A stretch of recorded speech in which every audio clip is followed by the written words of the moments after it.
with the end of last season, what you've been through this summer, and where you are right now. Coach, how have you seen this team change and evolve, and what has your message been to the girls?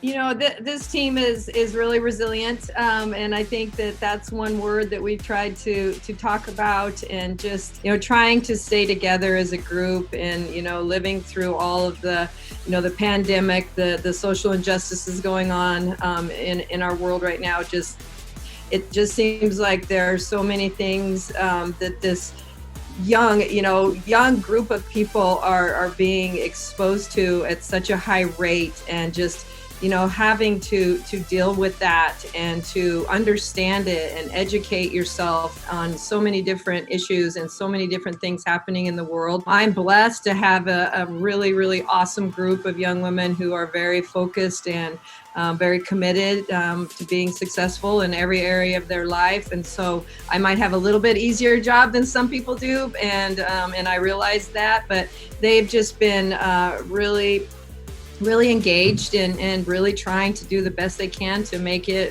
the best scenario that they can. Myah, she mentioned combating racial injustice, and I know that your school and your team is heavily involved in that, and you're really leading the charge there. At what point did you realize that you would have that strong voice and be a good go-between between the school and the students?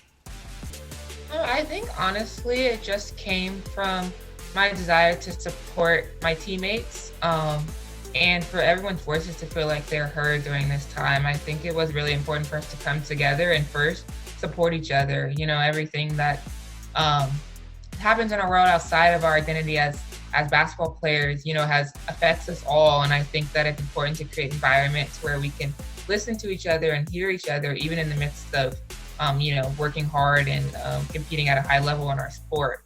So I think it started there, and really it's been just aimed towards trying to make sure that everyone, you know, inside our team and then also beyond that on our campus really feels supported and heard, and that we can take action and kind of start being the change that we really want to see. They are the leaders. They are very strong leaders on this campus, and people follow. And so I love that their voice is being heard throughout the department. Well, now switching gears and looking at the X's and O's and focusing on basketball, what changes are we going to see out of your team this season, Coach?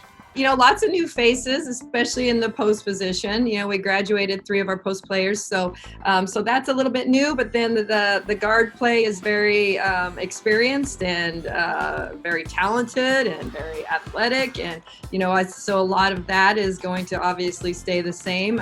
We've added obviously 3 new players, 2 of them freshmen and 1 transfer, and they have joined in and are very skilled, very talented young women, and so I think they're going to bring a lot.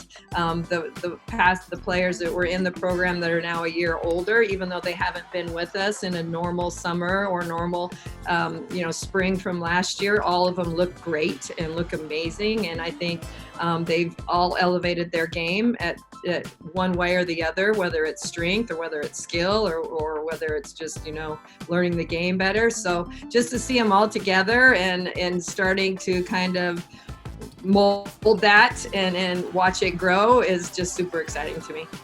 Jordyn, with you and Myah as the leaders of this team, what is your message to some of the younger players?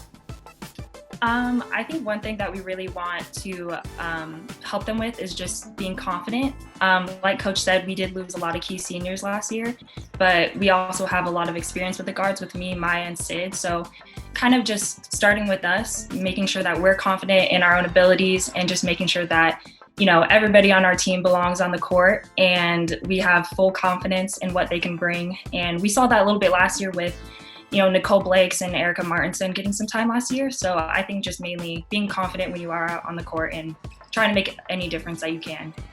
Myah, you're obviously a natural leader, and with you two leading this team on a nightly basis, it's a tremendous burden to carry as well. How do you keep yourself motivated? I mean, we put in a lot of work last year, and we were very close as a team. We built the culture, and now I think it's definitely not a burden. It doesn't feel like that at all. Every day that I walk in the gym and get to compete with, my teammates is a great opportunity to get better, and we all embrace that.